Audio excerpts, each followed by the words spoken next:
¿Me prestan atención, por favor?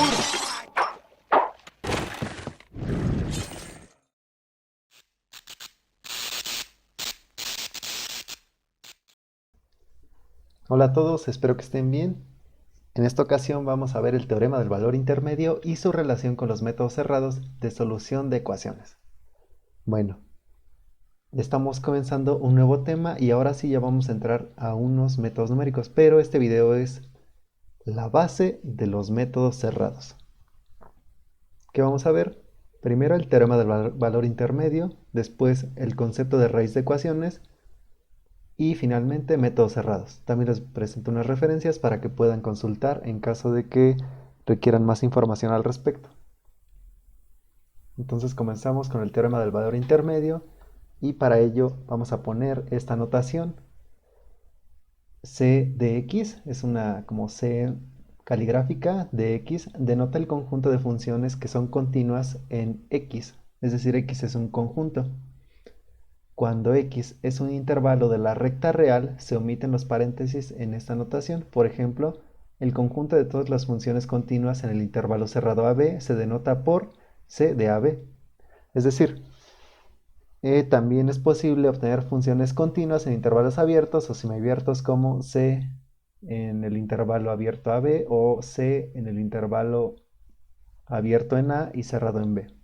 Entonces, cuando nosotros veamos esta C y dentro de los paréntesis un conjunto, estamos diciendo que esas funciones van a ser continuas en ese conjunto. Entonces, por ejemplo, esta que pusimos aquí es el conjunto de las funciones continuas en el intervalo cerrado AB. Este de acá sería el conjunto de las funciones continuas en el abierto AB, o el conjunto de las funciones continuas, como dijimos, en el semiabierto, que es abierto en A y cerrado en B. Entonces, cuando mencionamos este tipo de cosas, le damos características a las funciones en cuestión. También en algunas ocasiones, arriba de esta C le pueden poner algún superíndice, como si fuera una potencia, pero en realidad es un superíndice que nos indica el grado de derivabilidad o el orden en el cual las derivadas siguen siendo continuas.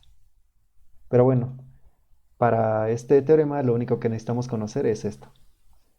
Y este es el teorema que nos dice, si f es una función continua o que pertenece a ese conjunto de funciones continuas en el intervalo cerrado a b y k es cualquier número entre f de a y f de b, entonces existe un número c en AB tal que f de c es igual a k.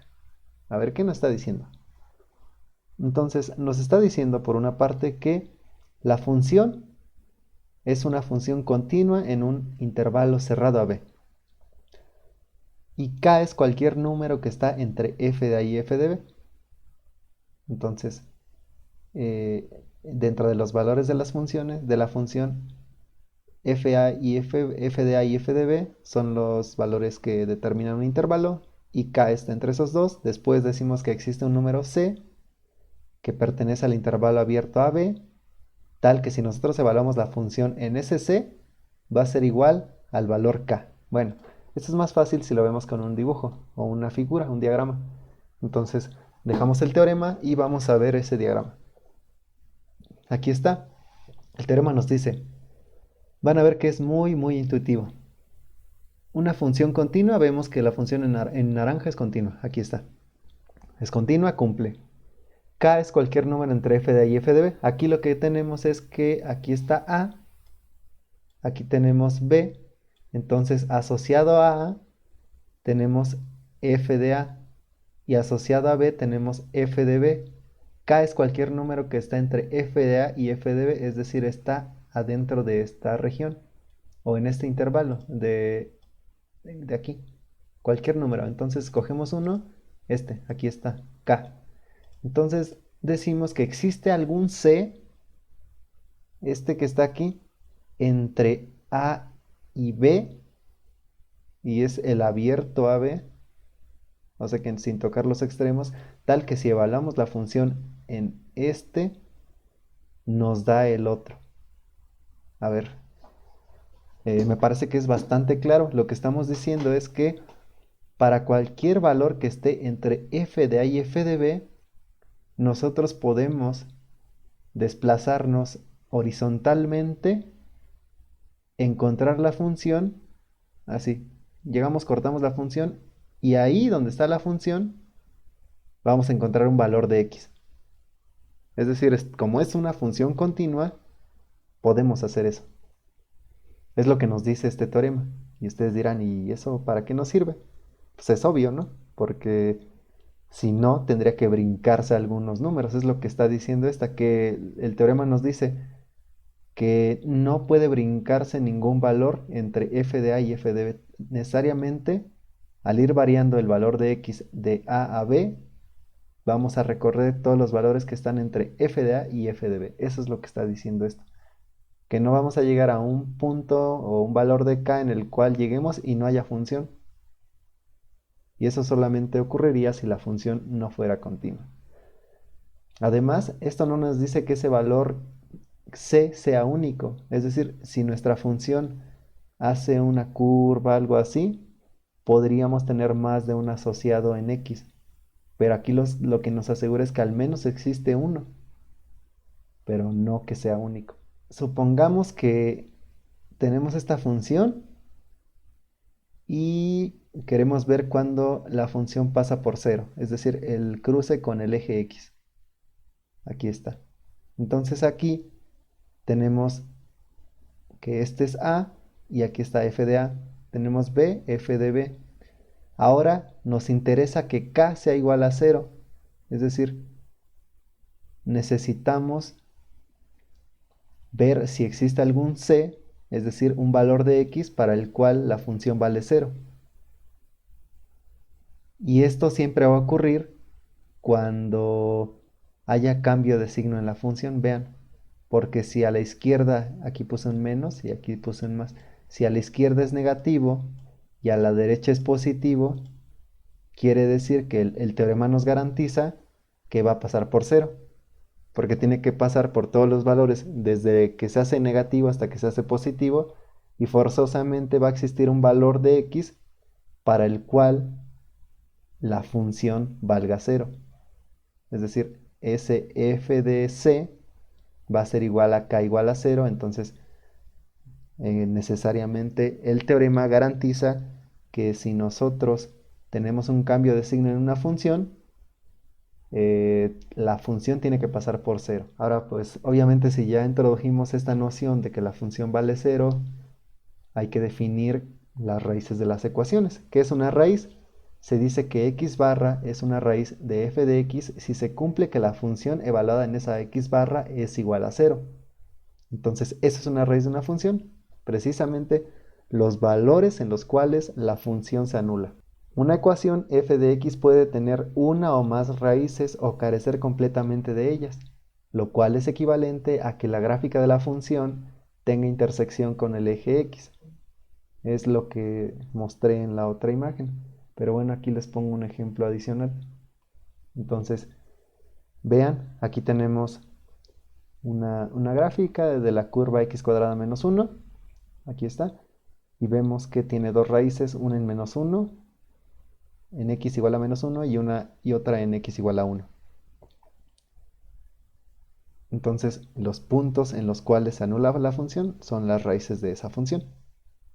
Y aquí son dos. Puede tener muchos, como aquí. Si esta parábola fuera f de x igual a x cuadrada, pasaría por el vértice, por el origen, su vértice sería el origen, el 0, 0. Entonces tendría dos raíces, pero valdrían 0. Pero visualmente únicamente sería un corte aquí, pero aunque sean dos raíces. Y si nosotros a esta función le sumamos 2, es decir, obtuviéramos la función x cuadrada más 1, no tendría ningún corte con el eje x. Aquí en este curso vamos a hablar de raíces reales, al menos en esta parte de ecuaciones, pero obviamente la de x cuadrada más 1 va a tener dos raíces complejas. Ahora definamos cuáles son los métodos cerrados. Son procedimientos que explotan el hecho de que una función continua cambia de signo en la vecindad de una raíz, es decir, el teorema del valor intermedio, y se denominan métodos cerrados porque es necesario definir el intervalo en el que se desea realizar la búsqueda. Es decir, estos métodos se basan exclusivamente en que en una vecindad de una raíz hay un cambio de signo. Entonces, si nosotros tenemos dos valores extremos de una función que tienen signos diferentes, necesariamente aseguramos que dentro al menos hay una raíz. Si la distancia entre A y B es muy pequeña, lo lógico sería pensar que únicamente existe una raíz ahí. Entonces, por ejemplo, aquí en nuestro mismo ejemplo que teníamos, vemos que en la raíz x igual a 1, en la vecindad por la izquierda tenemos menos y por la derecha tenemos más. Es decir, está este cambio de signo, ya lo habíamos puesto antes. Pero si nosotros no conociéramos cuál es la raíz, la moviéramos un poquito esta función, no tuviéramos explícitamente una forma de calcular cuánto vale esa raíz. Por ejemplo, aquí es muy fácil, ¿no? Igualamos a 0, despejamos a x y queda directamente la raíz. Sin embargo, hay ocasiones en las que no vamos a poder hacer eso. Y ahí es donde entran los métodos numéricos. Necesitamos aproximar la solución, pero si nosotros ya definimos a esta parte, por ejemplo, este valor como A y este valor como B, y sabemos que en A tenemos un valor negativo y en B un valor positivo de la función, podríamos empezar a acercarnos o acercarnos a esa raíz moviendo ya sea A o B o ambos. Es decir, haciendo más y más pequeño este intervalo de forma tal que el error se vaya reduciendo, siempre y cuando mantengamos el cambio de signo al modificar el valor de A o el valor de B, seguiremos asegurando que dentro de ese intervalo estaría la raíz. Y les dejo aquí algunos libros que ustedes ya conocen, el Burden y también el Chapra. Ustedes los pueden consultar y aquí de hecho la información que presenté en estas diapositivas las obtuve del Burden. Eh, Pueden consultarlo y adentrarse un poquito más en el teorema del valor intermedio y la justificación de los métodos cerrados. Por este video es todo, nos vemos en el siguiente.